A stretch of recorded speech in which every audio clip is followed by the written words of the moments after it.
Story hub کے معزز ناظرین و سامعین، السلام علیکم۔ ایران کے ایک گاؤں میں دو بھائی رہتے تھے۔ دونوں میں بہت زیادہ محبت تھی۔ لوگ ان کی محبت اور اخوت کی مثال دیا کرتے تھے۔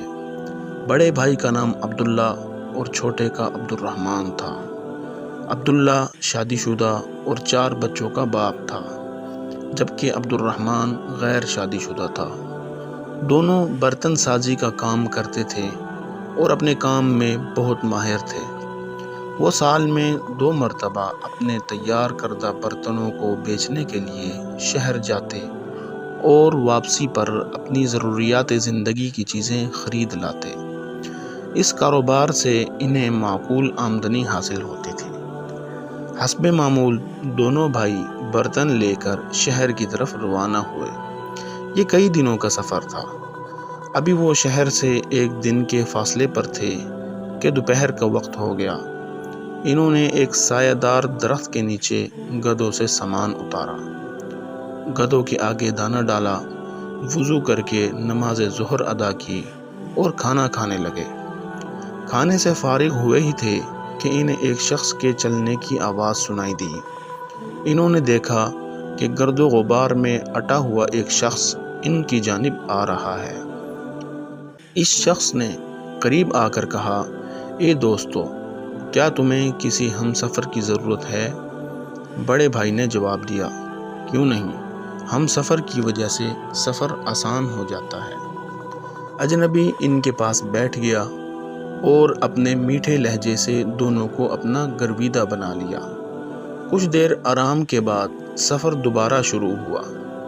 دوران سفر اجنبی نے بڑے بھائی کو اکیلے پا کر اس سے حال احوال دریافت کیا اور باتوں باتوں میں پوچھا کہ سامان بیچنے کے بعد کیا تم دونوں برابر تقسیم کرتے ہو؟ جواب میں بڑے بھائی نے کہا، ہاں، ہم ایسا ہی کرتے ہیں۔ اجنبی نے کہا، دیکھو میاں، تم بال بچوں والے ہو، تمہارا حق زیادہ بنتا ہے، محنت میں بھی تم زیادہ شامل ہو، چھوٹا تو اکیلا ہے، کیا تم نے کبھی اس پہلو سے بھی سوچا ہے؟ اس طرح اجنبی نے بڑے بھائی کے دل میں وسوسہ پیدا کر دیا۔ اس نے دل میں عہد کر لیا کہ اس دفعہ زیادہ حصہ لے گا۔ اجنبی نے اسی طرح موقع پا کر چھوٹے بھائی سے پوچھا، سامان بیچنے کے بعد تم دونوں برابر تقسیم کرتے ہو؟ چھوٹے بھائی نے بھی وہی جواب دیا، ہاں، ہم ایسا ہی کرتے ہیں۔ اجنبی نے کہا، میاں، تمہاری ابھی شادی ہونی ہے، گھر بننا ہے اور آمدنی کی تقسیم میں تم گھاٹے میں رہتے ہو، کام کاج بھی تم زیادہ کرتے ہو، بڑا بھائی تو اپنے بچوں میں مصروف رہتا ہے، اس طرح تمہارا گھر کیسے بنے گا؟ شادی کے اخراجات کہاں سے آئیں گے؟ چھوٹا بھائی بھی وسوسوں کا شکار ہو گیا اور کھنچا کھنچا رہنے لگا۔ اجنبی سائے کی طرح کبھی چھوٹے بھائی کے کان بھرتا تو کبھی بڑے بھائی کے کان بھرتا۔ شہر پہنچنے کے بعد سامان بہت اچھے داموں فروخت ہو گیا۔ ضروری خریداری کرنے کے بعد دونوں بھائی جامع مسجد میں جمعۃ المبارک کی نماز پڑھنے گئے۔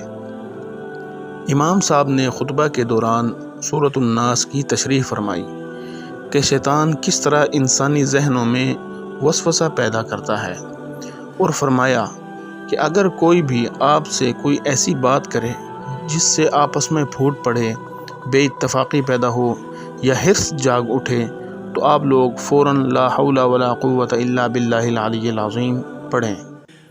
اس طرح وہ شیطانی وسوسہ فوراً غائب ہو جائے گا۔ دونوں بھائیوں کی سمجھ میں بات آ گئی۔ مسجد کے باہر انہوں نے اپنے دلوں کو ٹٹولا اور ایک دوسرے کے بارے میں غلط وسوسوں پر فوراً لا حول ولا قوت الا باللہ العلی العظیم پڑھا۔ اجنبی فوراً غائب ہو گیا۔ دونوں نے ایک دوسرے کو سب کچھ بتا دیا اور ایک دوسرے سے معافی مانگی۔ انہوں نے ایک دوسرے کو دل سے معاف کر دیا اور اللہ تعالیٰ کا شکر ادا کیا کہ امام صاحب کو ان کی رہنمائی کا ذریعہ بنایا۔